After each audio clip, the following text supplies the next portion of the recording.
हैं कि supreme court जल्द से जल्द उस कंटेम्प्ट पिटीशन की सुनवाई करेगा। मैं शुरू से इस बात को कह रहा हूं कि सुप्रीम कोर्ट का फैसला आखिरी जरूर है, हम सुप्रीम कोर्ट के फैसले को रेस्पेक्ट करते हैं, मगर हम उससे मुत्तफिक नहीं हैं। अब रहा सवाल आज प्रधानमंत्री का उस फंक्शन में जाना, मैंने 2 प्रोग्राम आपके साथ किए और मैंने हमेशा उस बात को दोहराया कि बेहतर होता कि संविधान की दुहाई तो प्रधानमंत्री दे रहे हैं, मगर संविधान उनसे इस बात का डिमांड करता है कि वो किसी एक मजहब के ना हो जाएं।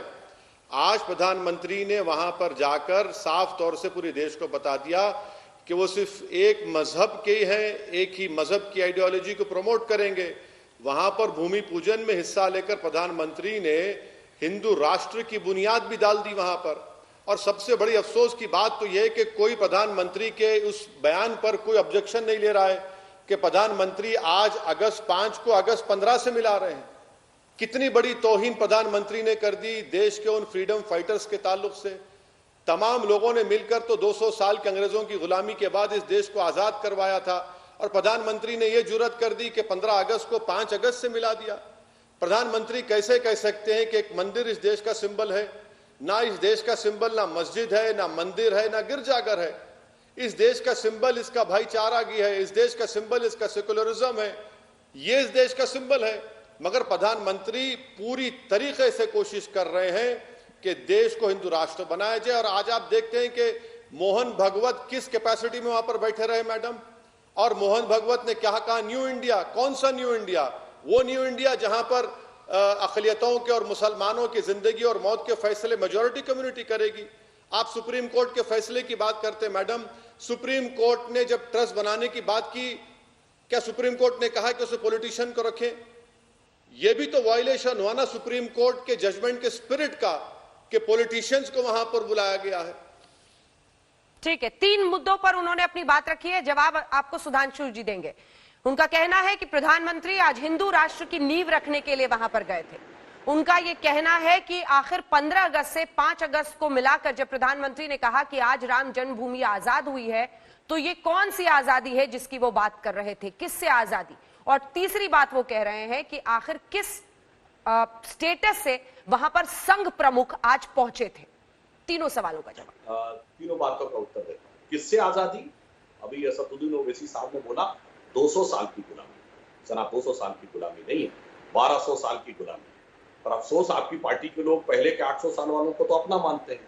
तो पूरी गुलामी से मुक्ति सिर्फ 200 साल की गुलामी नहीं जनाब। जब अंग्रेज छोड़ के गए थे तो बड़ी बड़ी मूर्तियां लगी थी किंग जॉर्ज की, क्वीन विक्टोरिया की। भारत के बड़े बड़े चौराहों पे सबको उत्साहपूर्वक उठाकर अलग रख दिया गया और उसकी जगह महात्मा गांधी के अन्य की मूर्ति लगाई गई। किसी ईसाई की भावना उससे आहत नहीं हुई।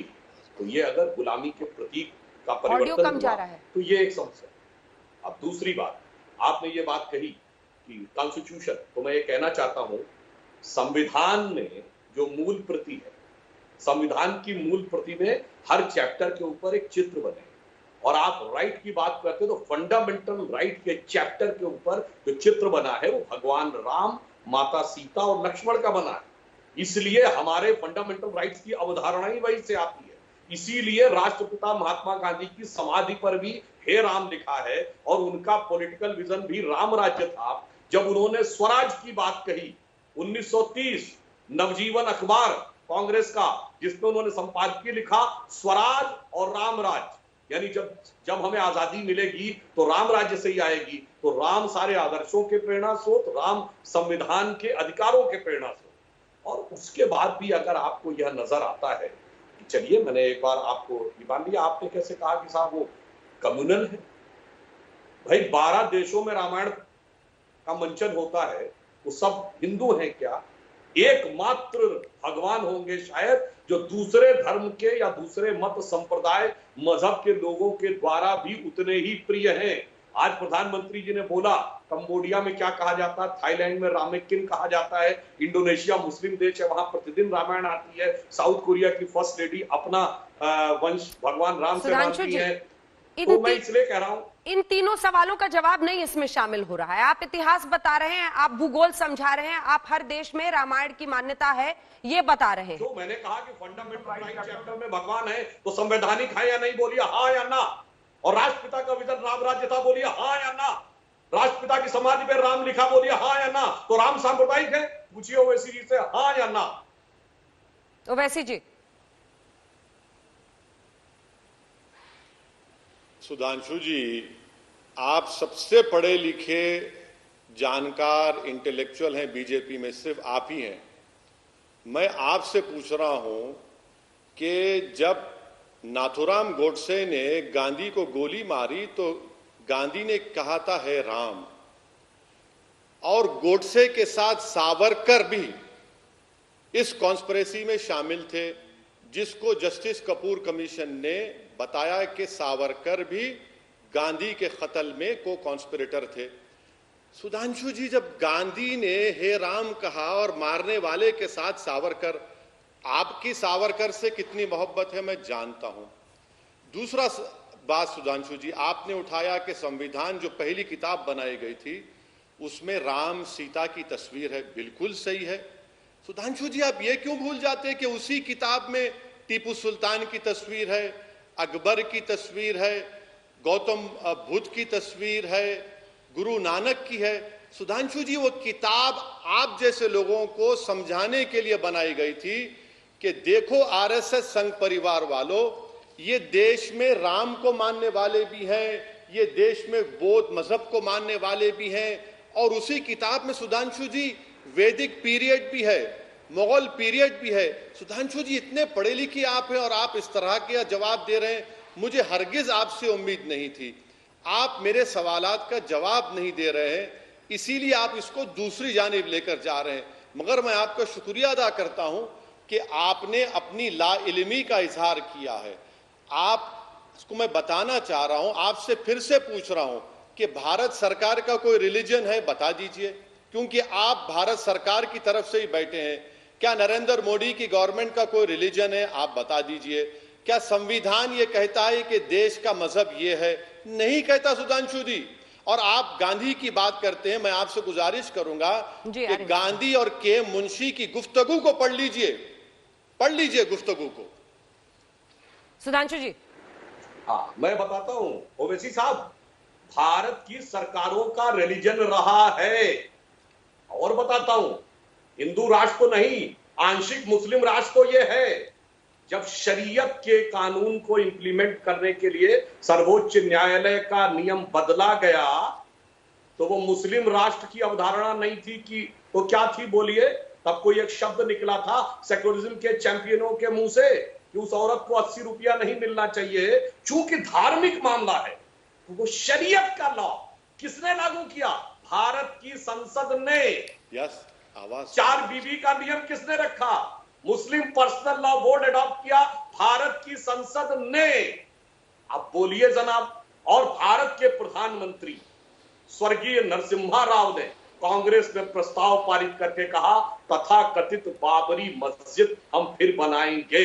जहां तक मेरी जानकारी है, इस्लामी मान्यता के अनुसार गैर मुस्लिम नहीं बना सकता, काफिर को हक नहीं है मस्जिद तामील करने का। मगर मुलायम सिंह यादव ने भी कहा था कि हम मस्जिद बनवाएंगे। अब ये मजहब नहीं दिख रहा था आपको, ये तो मुस्लिम राष्ट्र के अंश दिख रहे थे। बस यही समस्या है। हिंदू राष्ट्र का एक हवा, अरे साहब जनाब ये समझिए, हिंदू राष्ट्र का एक हवा और मुस्लिम राष्ट्र साक्षात दिख रहा है। ये क्या था? ये धर्म नहीं था तो और क्या था मान्यवर? वो कह रहे हैं इसलिए मैं कहता हूं, ठीक है, वो कह रहे हैं ओवैसी साहब कि आंशिक मुस्लिम राष्ट्र रहा, मुस्लिम तुष्टीकरण इस हद तक हुआ। शाहबानो का केस उन्होंने कोट किया, और तब किसी भी सेक्युलरिज्म के चैंपियन ने ये बात नहीं की कि कैसे सब कुछ पलट दिया गया इस देश की संसद द्वारा, जो कोर्ट ने कहा था। तब किसी को नहीं समझ में आया। वो कह रहे हैं मुस्लिम तुष्टीकरण की वजह से शरीयत का नियम लागू करने के लिए पलटा है। जी, वो कह रहे हैं मुस्लिम तुष्टीकरण होता रहा तो सब कुछ ठीक था, सेक्युलर था देश। आज जब कोर्ट के फैसले के आधार पर मंदिर बन रहा है, तो आपको लग रहा है, सबको लग रहा है कि ये तो अनर्थ हो रहा है। मैडम, आपका शुक्रिया कि आपने उनका सवाल दोहरा दिया, क्योंकि सुधांशु साहब की बात बिल्कुल मुझे आ नहीं रही थी। सुधांशु जी, जहां तक मुस्लिम पर्सनल लॉ कानून का मामला है, वो तो हमारे कानून का हिस्सा है ना, वो तो हमारे कानून का हिस्सा है, वो इंडियन लॉ है। आप उस पर क्या करना चाहेंगे, बता दीजिए आप। हमने उसको लॉ माना, आप बात करते हैं शाबानों की। सुधांशु जी, शाबानों का जो उसके बाद जो कानून बनाया गया, उसको सुप्रीम कोर्ट ने एक जजमेंट में उस कानून को माना। सुधांशु जी, आप आज बड़े तैयारी करके नहीं आए हैं। आप 1200 साल की गुलामी करते। सुधांशु जी, आप मैथ्स में इतना वीक क्यों है? अगर आप, चलिए आपकी बात को मान लेता हूं भाई, मुसलमानों ने जो मुगल थे, जो खिलजीज थे, भाई वो 450 साल थे सुधांशु जी। अब आप बताइए कि फिर जो बचे 600 साल हैं, 550 साल है, वो कहां गए? सुधांशु जी, क्या आप ये भी कह रहे हैं कि आप उसको गुलामी का पीरियड मारते? जब बौद्ध मजहब के लोग थे, जैन मजहब के लोग थे, उसको भी गुलामी मानते हैं आप? ये पहली मर्तबा मालूम हो रहा है। और सुधांशु जी, आप एक बात, आप पढ़ के क्यों नहीं आए आज? आप समझ में नहीं आ रहा कि आप इतनी हवाई बातें कर रहे हैं जिनका हकीकत से कोई ताल्लुक ही नहीं है। सुधांशु जी, अरे ओवैसी साहब, हवाई बात मैं कर रहा हूं या आप? मुस्लिम पर्सनल लॉ बोर्ड कब बना था? 1970 की संविधान में था मुस्लिम पर्सनल लॉ बोर्ड। आपने मान लिया ना कि कानून में शरीयत है, तो मेरी बात साबित कर दी। आंशिक मुस्लिम राष्ट्र था, और संविधान में जब सेक्युलरिज्म की बात आई तो अब आइए पढ़ के बात करिए। संविधान सभा ने सेक्युलर शब्द स्वीकार किया था? नहीं। जब उसमें बहस हुई डॉक्टर अंबेडकर की अध्यक्षता में, Loknath Mishra, H.N.. Mukherjee, Pandit Jawaharlal Nehru, constituent assembly की डिबेट पढ़ लीजिए। क्या सवाल आया कि अगर अल्पसंख्यक होगा तो सेक्युलर नहीं हो सकता, क्यों? किसी सेक्युलर देश में माइनॉरिटी नहीं होता, और अगर माइनॉरिटी होगा तो सेक्युलर नहीं होगा, सेक्युलर होगा तो माइनॉरिटी नहीं होगा। पर कहा गया माइनॉरिटी रखना है, इसलिए सेक्युलर नहीं रखना है। सेक्युलर 1976 में जोड़ा गया जनाब, आप भूल गए। 42वां संविधान संशोधन, डेमोक्रेसी की हत्या करके सारे के सारे अपोजिशन को जेल में डाल के डॉक्टर अंबेडकर ने कहा था संविधान की प्रस्तावना, प्रीएम्बल ऑफ द कॉन्स्टिट्यूशन, संविधान की आत्मा है। उस आत्मा को बदल दिया गया जनाब। 70 में आया है मुस्लिम पर्सनल लॉ बोर्ड, और आप बड़े एलानिया कह रहे हैं कानून है। तो मेरी बात साबित कर रहे हैं ना कि कानून इस्लामिक नियमों को मान्यता देता है। हिंदू का तो कोई नियम हमने कभी कहा ही नहीं लागू कर रहे। हम तो कहते हैं मॉडर्न लॉ लागू करो। और बड़ी मजेदार बात है साहब, बहुत मजेदार बात है, आप ये बात कह रहे हैं जो आपने 1200 साल गुलामी की बात कही, आप भी लगता कुछ भूल गए। ये जैन और बौद्ध क्या 1200 साल पहले हुए थे? भगवान महावीर 569 बीसी और भगवान बुद्ध 569, भगवान महावीर 599 बीसी। जनाब 2700-2600 साल पहले हुए थे। और ये गुलामी उस दौर की गुलामी है जब कौन आए? अरब आए, तुर्क आए, अफगान आए, उज्बेक आए, ब्रिटिश आए, डच आए। आप सोच, मुझे समझ में नहीं आता उससे क्या रिलेशन। आपके लोग एलानिया कहते हैं कि साहब 800 साल हमने हुकूमत की, तो मतलब आप अपने को उन लोगों से मानते हैं जो तुर्क, मुगल, अफगान, मंगोल, इनसे कोई कनेक्शन मानते हैं क्या? चलिए वर्तमान पर आते हैं ओवैसी जी, वर्तमान पर आते हैं, वर्तमान पर आते हैं। जब आप ये कहते हैं कि मस्जिद थी, है और रहेगी, Indian Muslim personal law board ये कहता है मस्जिद थी, है और रहेगी, तो क्या ये जहर घोलने के बराबर नहीं है? जिस तरह से सौहार्दपूर्ण तरीके से सुप्रीम कोर्ट के फैसले के बाद पूरे देश ने स्वीकारा, और उसी कोर्ट ने कहा है ना कि यहां पर मंदिर बनेगा। क्या आपका सवाल का आखिरी हिस्सा बोलिए। उसी कोर्ट ने कहा है ना कि यहां पर मंदिर बनेगा। उसी कोर्ट ने कहा है ना कि सरकार मस्जिद के लिए अलग से जमीन दे। उसी कोर्ट ने कहा है ना कि सरकार ट्रस्ट बनाए। मस्जिद कैसे है? मैडम, अगर मैंने ये कहा है, सुनिए मैडम, मैं अगर ये कह रहा हूं कि यहां पर मस्जिद है और थी और है और रहेगी, तो ये मेरा राइट है। इसमें कंटेम्प्ट कहां से आ रहा है बताइए आप? और मैं बोलता रहूंगा, जब कभी भी 5 अगस्त आएगा, जब कभी भी 6 दिसंबर आएगा, असदुद्दीन ओवैसी बोलता रहेगा ये बात को। ये उकसाने के बराबर नहीं है ओवैसी जी। ओवैसी जी, आपको टोक कर एक सवाल पूछ रही हूं सर, काउंटर क्वेश्चन है। क्या ये लोगों को उकसाने के बराबर नहीं है? ये एक ऐसा मैटर जिससे अब आगे बढ़ने की जरूरत है, उसमें जहर घोलने के बराबर नहीं है। किसको उकसा रहे हैं आप? मैडम, किसी को उकसा नहीं रहे हैं, हकीकत बता रहे हैं। अगर 6 दिसंबर को 92 को सुधांशु जी की पार्टी सुप्रीम कोर्ट को झूठ बोलकर बाबरी मस्जिद को शहीद नहीं करती, तो क्या आज का फैसला आता? ये सुधांशु जी भी जानते हैं। और उमा भारती को बिठा लिया वहां पर जो एक्यूज हैं उस केस में। मैडम, एक बात प्लीज आप समझिए कि ये मेरा फ्रीडम ऑफ एक्सप्रेशन का राइट है, मैं इसको बोलता रहूंगा, उकसा नहीं रहा हूं। मैं किसी को नहीं कह रहा हूं कि खुदा ना खास्ता लॉ एंड ऑर्डर लो। मैडम, आप जानते हैं, आपके टीवी प्रोग्राम पर आपने कई न्यूज दिखाए हैं कि किसका नाम लेकर, गाय का नाम लेकर लुकमान को मारा गया परसों। कौन किसका नाम ले रहा है? और सुधांशु जी को मैं फिर से समझा रहा हूं, बड़ी इज्जत के साथ उनको समझा रहा हूं कि सुधांशु जी, मुस्लिम पर्सनल लॉ बोर्ड एक सोसाइटी एक्ट में रजिस्टर हुआ, मगर मुस्लिम पर्सनल लॉ है अभी कानून में भारत के। वो शरीयत, आप शरीयत को समझते नहीं है सुधांशु जी, आप शरीयत कहे जा रहे हैं। सुधांशु जी, जैसा हिंदू मैरिज एक्ट है वही सिविल मैटर्स में ये भी है। क्या आप हिंदू मैरिज एक्ट को खत्म कर देंगे? आप बताइए, हिंदू मैरिज एक्ट है नहीं है? क्या आप ये नहीं जानते सुधांशु जी कि हिंदू अनडिवाइडेड फैमिली एक्ट है? उसके बारे में आपकी राय क्या है? मैं आपसे बताने की कोशिश कर रहा हूं कि आपके पार्टी और प्रधानमंत्री ने आज वहां पर जाकर इस बात का सबूत दिया कि उनका मजहब, उनका रिलीजन सब पर सुपर इंपोज करेंगे। प्रधानमंत्री ने 5 अगस्त को 15 अगस्त से जोड़ दिया, आप उस पर कुछ कहना नहीं चाहते। सुधांशु जी, मोहन भागवत वहां पर किस कैपेसिटी में बैठे? यही वो आरएसएस है जिसने विश्व हिंदू परिषद को 1960s में बनाकर राम जन्मभूमि की बात की। उससे पहले तो ना मालविया ने बात की, उससे पहले तो ना के मुंशी ने बात की। सुप्रीम कोर्ट का फैसला है, आखिरी फैसला हम रेस्पेक्ट करते हैं, मगर अगर मैं उससे मुत्तफिक नहीं हूं तो कोई कंटेम्प्ट नहीं कर रहा हूं। क्या सुधांशु जी की सरकार जाकर सुप्रीम कोर्ट से कहेगी कि जो कंटेम्प्ट पिटीशन इतने बरसों से सुप्रीम कोर्ट में पेंडिंग है, क्या उस पर सुनवाई होगी? सुनवाई करवाइए ना, क्यों नहीं करवाते कंटेम्प्ट पिटीशन पर सुनवाई? आप सुधांशु जी जवाब दीजिए। और संघ प्रमुख पर ये दूसरी तीसरी बार वो सवाल पूछ रहे हैं, उसका भी जवाब दीजिएगा। किसका, किस चीज का? संघ प्रमुख किस कैपेसिटी में वहां बैठे? संघ प्रमुख बता रहा हूं, मैं बता रहा हूं।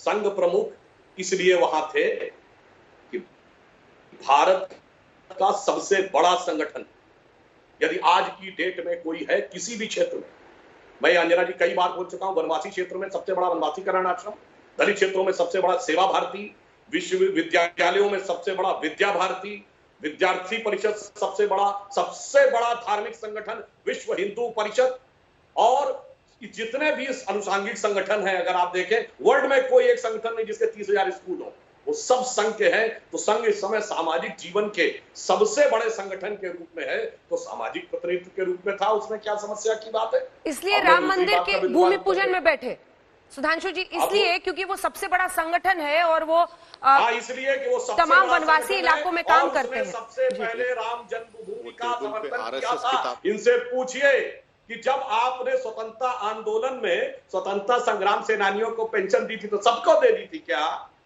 सिर्फ उन्हीं को दी थी ना जो स्वतंत्रता लड़े थे। आप कह रहे हैं कि जो लड़े नहीं थे बल्कि उल्टा खड़े थे, मतलब जो अंग्रेजों के पिट्ठू थे उनको भी स्वतंत्रता संग्राम सेनानी का पेंशन दिया गया था क्या? अब ये सवाल किया गया था कि ये क्यों आके बैठे हैं? ये बताइए ना। महात्मा गांधी के पास पूरी कैबिनेट गई थी, महात्मा गांधी न राष्ट्रपति न प्रधानमंत्री थे, न कांग्रेस के अध्यक्ष थे, न कैबिनेट के सदस्य थे। प्रेरणा के स्रोत थे, संघ प्रेरणा का स्रोत है। अब मैं दूसरी बात कहता हूं, जो इन्होंने कहा कि मस्जिद थी, तो मैं पूरी विनम्रता से कहता हूं ओवैसी जी से कि अगर उनको इस बात का दुख है कि कोई धार्मिक स्थल, वैसे टेक्निकली मस्जिद धार्मिक स्थल नहीं होता है, अगर फिर भी उसको लगता है कि उनको लगता है धार्मिक स्थल टूटने से हमें दुख है, तो वो कहे कि जितने भी मंदिर कश्मीर में तोड़े गए थे वो रेस्टोर करवाएंगे। उसके लिए भी बोला होता। धुबरी बरपेटा से लेके मल्लापुरम तक 92 के बाद जितने मंदिर तोड़े गए, आप कहते कि हाँ ठीक है, उनका भी उद्धार दोबारा होना चाहिए, तो मैं मानता कि ईमानदारी है। और आपके तो सांसद, विधायक और छोटे भाई खुद कह चुके हैं 800 साल जिन्होंने हुकूमत की, तो मैं और किसी की बात नहीं कह रहा हूं, जिन्होंने खुद लिखा तजुके बाबरी में बाबर ने लिखा ये मंदिर मैंने तोड़े, आईने अकबरी में अकबर ने भी लिखा ये मंदिर तोड़े, फतवाए आलमगीरी में लिखा औरंगजेब ने मैंने ये मंदिर तोड़े, फतवते फिरोज शाही में फिरोज शाह तुगलक ने लिखा ये तोड़े। आप कहते हैं वो भी बहाल कर दो, ओवैसी जी, तब तो हम मानते कि ईमानदारी है, अन्यथा वो सब तो रहेंगे और यथावत। और एक में आप कहेंगे, और फिर मैं ईमानदारी से कहता हूं एक बात और, आपने कहा कि बाबरी मस्जिद की कोर्ट निर्णय दे चुका है, मैं फिर कह रहा हूं और लाखों दर्शक देख रहे होंगे, बताइए बाबर ने कहीं लिखा कि मैंने मस्जिद बनाई? उसने तमाम चीजें लिखी, अपने तजुके बाबरी में लिखा नहीं, हुमायूं नामा में उल्लेख है नहीं, आईने अकबरी में उल्लेख है नहीं, जहांगीर नामा में नहीं, फतवाए आलमगीरी से आता है। और एक विदेशी ट्रेवलर आता है 1608 से 1611 विलियम फिंच, वो कोई इस्लामिक स्ट्रक्चर का उल्लेख नहीं करता। 1800 में जो जोसेफ टिफेंसलर आता है उल्लेख, ये सारे साक्ष्य कोर्ट में आ चुके हैं। फिर भी अगर आप मानते हैं तो मैंने अपना पहला वक्तव्य दिया, आप उन सारे धर्म स्थलों के लिए एक समान नीति अपनाइए, अन्यथा फिर आप एक आंख से देख रहे हैं। और अंत में फिर कहता हूं, बिल्कुल मुस्लिम पर्सनल लॉ भारत के कानून में मान्यता प्राप्त है और वो विशुद्ध इस्लामिक कानून से चलता है। इसीलिए मैंने कहा भारत आंशिक रूप से मुस्लिम राष्ट्र बनाया गया था। तो वैसी जी इसका जवाब। और प्रधानमंत्री तो खुद कहते हैं सर कि मैं संघ का सिपाही हूं। उन्होंने देश की संसद में कहा है, वो स्वीकारते हैं कि हम सब मिलकर संघ के लिए काम करते हैं, तो इसमें कोई पर्दादारी तो है नहीं। एक के बाद एक हर सवाल का जवाब देता हूं मैडम, क्योंकि वक्त बहुत कम है और आप थोड़ा टेक्निकल डिफिकल्टी से आवाज़ खराब आ रही थी, अब अच्छी आ रही है। जितना मैं सुन पाया सुधांशु साहब का मैं जवाब दूंगा। सुधांशु जी, आरएसएस का जो ओथ है, मैं आपको कोट कर रहा हूं DR गोयल राष्ट्रीय स्वयंसेवक किताब से।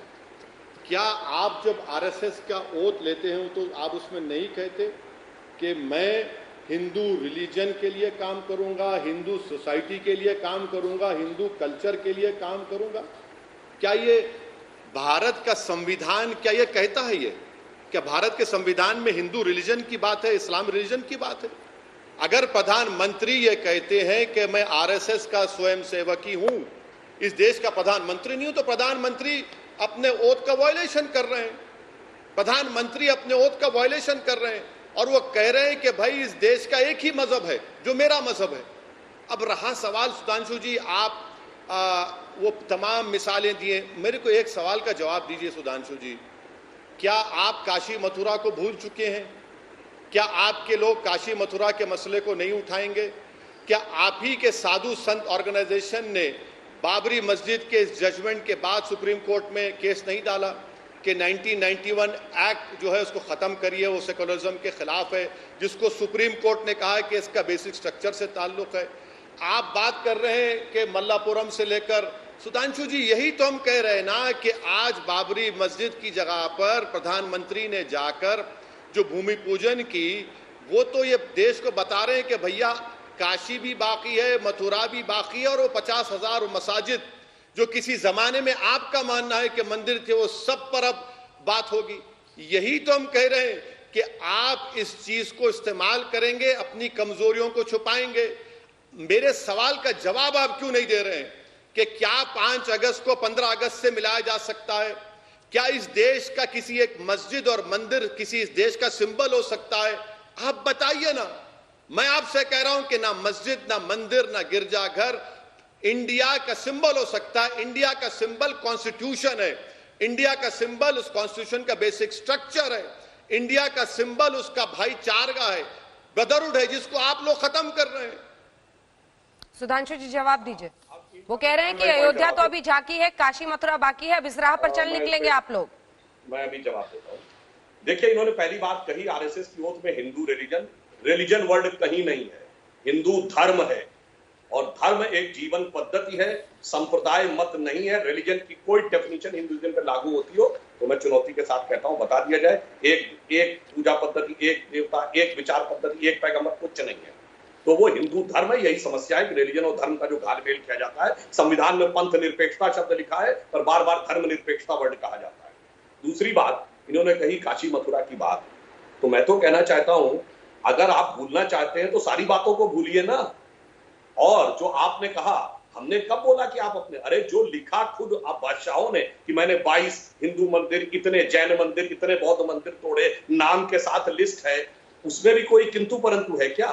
या तो आप उनको भूल जाइए और कहिए हम उनके साथ एसोसिएट नहीं करते, अन्यथा तो ये तो वो बात हो गई कि कोई आज यूरोप में खड़े होकर कहे कि मैं Adolf Hitler, Rudolf Hess, Hermann Goering,